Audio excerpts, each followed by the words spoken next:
आपने एक इम्पॉर्टेंट प्रश्न पूछा है। मैं पिछले 1 महीने से ये बात कह रहा हूं लगातार कि रेमडेसिविर कॉमनली यूज दवाई नहीं है, इसको हर एक पेशेंट को नहीं दिया जाना चाहिए। और वर्तमान में यही प्रश्न के रूप में आपने मुझसे पूछा है, तो वो कोटा है जो भारत सरकार ने सभी जो मैन्युफैक्चरिंग कंपनी हैं उनकी कैपेसिटी के हिसाब से हर एक स्टेट को एलोकेट किया है कि इतना तक इनको मिल सकता है, ये स्टेट अगर रिक्वायर्ड है तो इतना ले सकते हैं उस टाइम फ्रेम के अंदर जो भारत सरकार ने दिया है। वर्तमान में देखें तो हम लोग 74,000 का कोटा था हमारा कल तक का, उसमें से हम 54,000 से थोड़े ज्यादा उठा चुके हैं और बाकी के ऑर्डर हमारे प्लेस्ड हैं। लेकिन अगर आज के डेट में आप देखेंगे तो हमारे जितने भी हॉस्पिटल हैं जो ट्रीट कर रहे हैं पेशेंट, जितने भी मेडिकल स्टोर्स हैं जो स्टॉकिस्ट हैं इस दवाई के, सभी के पास sufficient number of remdesivir injection उपलब्ध हैं। इस वजह से, क्योंकि हमको एडवांस पैसा देना पड़ता है या प्राइवेट हॉस्पिटल लेते हैं तो उनको एडवांस पैसा देना पड़ता है, इस वजह से फर्दर लिफ्टिंग नहीं हो पा रही है क्योंकि रिक्वायरमेंट नहीं है, दूसरा एडवांस पैसा देना पड़ता है, तो इस वजह से हम फर्दर नहीं उठा रहे हैं। आगे जैसे ही जरूरत पड़ेगी, हमारा थोड़ा सा नीचे आएगा हमारा स्टॉक, तो हम फिर से उठाएंगे। सर लेकिन कोटा जो बढ़ाया है, 1.25 लाख जो कोटा किया है, क्योंकि अभी तो आपने 54,000 उठाया है 74 में, 1.25 लाख होना फिर कैसे जो उठा पाएंगे? नहीं, हमने लगभग 70,000 का ऑर्डर हम ऑलरेडी कर चुके हैं। तो ये भारत सरकार क्योंकि नंबर ऑफ केसेस के बेसिस पे डिसाइड करती है, क्योंकि हम लोग के केसेस आप जानते हैं कि कल से पहले तक हमारे केसेस 5,000 के ऊपर रहे, लगातार काफी टाइम से आ रहे हैं, और एक्टिव केस हमारे 80,000 हैं।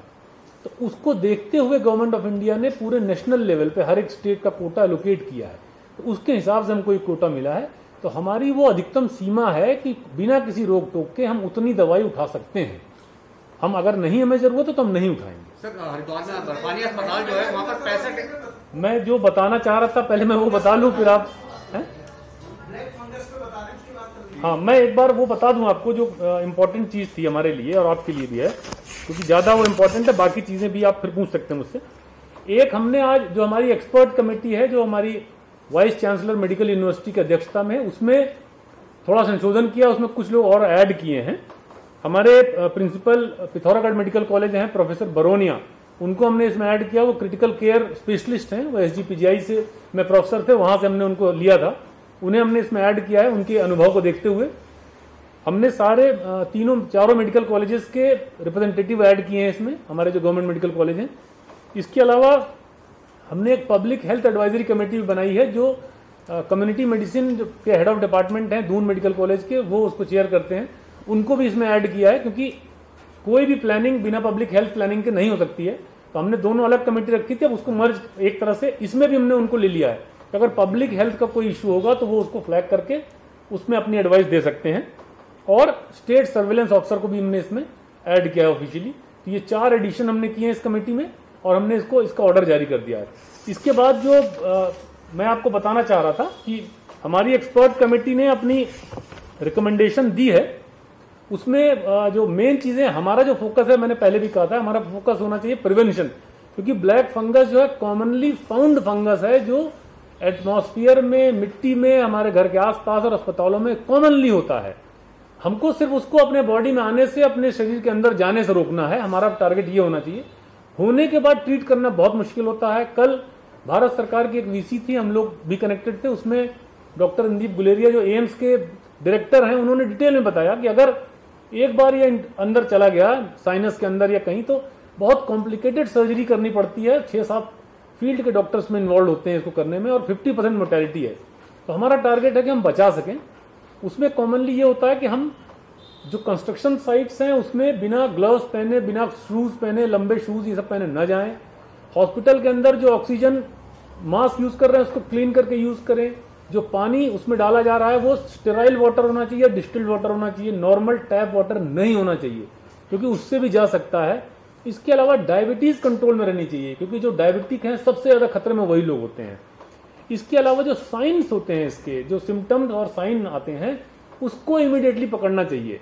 जैसा कि आप जानते हैं, कल शाम तक 17 केस रिपोर्ट हो चुके हैं हमारे यहाँ पे, हमारे स्टेट में 14 उसमें से एम्स में एडमिट है, एम्स ऋषिकेश में।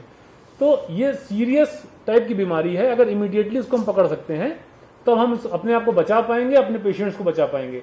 कोविड वालों को क्यों ज्यादा हो रहा है? क्योंकि कोविड के लोग की इम्यूनिटी बहुत कम हो जाती है। वायरल इन्फेक्शन में हमेशा इम्यूनिटी कम होती है, तो जिनकी इम्यूनिटी कम होती है उनको फंगल इन्फेक्शन कॉमनली होता है। कुछ ऐसी दवाइयां हैं जैसे स्टेरॉइड, जिनको स्टेरॉइड चलते हैं उनकी भी इम्यूनिटी कम हो जाती है। तो क्योंकि कोविड में भी स्टेरॉइड चलता है, इस वजह से भी इम्यूनिटी कम होती है। तो इस वजह से कोविड के पेशेंट्स को ज्यादा खतरा है, तो इसलिए हमें उसको बचा कर रखना है। ये हमने ऑर्डर सर्कुलेट कर दिए हैं। जो रिकमेंडेशन है, इसका प्रिवेंशन हमारी प्रायोरिटी है। अगर प्रिवेंट हम कर पाएंगे तो नथिंग लाइक इट। उसके बाद नेक्स्ट स्टेप होता है ट्रीटमेंट। तो ट्रीटमेंट का जो मेन स्टे है वो है डायबिटीज कंट्रोल करना। एंटी फंगल ड्रग्स हैं, 2 ड्रग्स हैं उन्होंने दिया है, बताया, रिकमेंड किया है। और एक तीसरी इंपॉर्टेंट ड्रग है amphotericin B. Amphotericin B commonly use नहीं होती है, अभी जरूरत पड़ी है उसकी, तो हम लोग यूज कर रहे हैं। हमारे स्टेट में 2 कंपनीज हैं जिनको ऑलरेडी लाइसेंस मिला हुआ है। बीच में वो बना नहीं रहे थे क्योंकि जरूरत नहीं पड़ रही थी, तो उनको भी हम लोगों ने रिक्वेस्ट कर दिया है 2 दिन पहले कि आप भी बना दीजिए। तो यहीं अगर मैन्युफैक्चरिंग शुरू हो जाएगी, एक उधम सिंह नगर में, एक हरिद्वार में है, तो हमको किसी तरह कोई कमी नहीं होगी। वर्तमान में हमारे पास हैं दवाइयां। भारत सरकार ने हमें 50 का कोटा दिया है।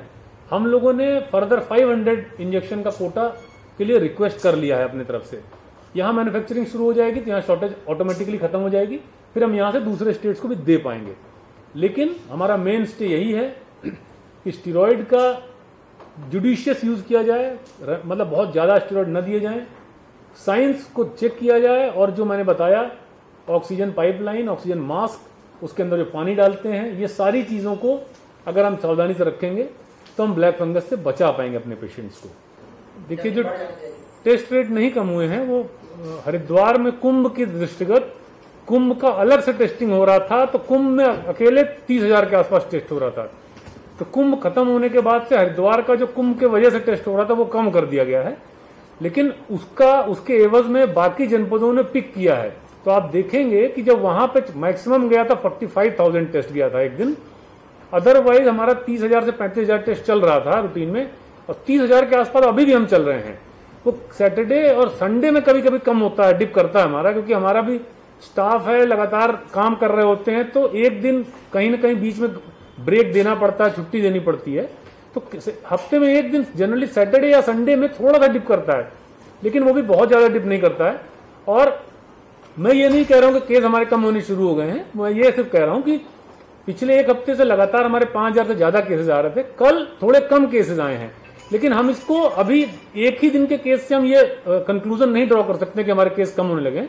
हाँ, अगर लगातार हमारे नीचे की तरफ आते जाएंगे केस, तो हम निश्चित रूप से ये कह पाएंगे कि हमारे केस कम होने लगे।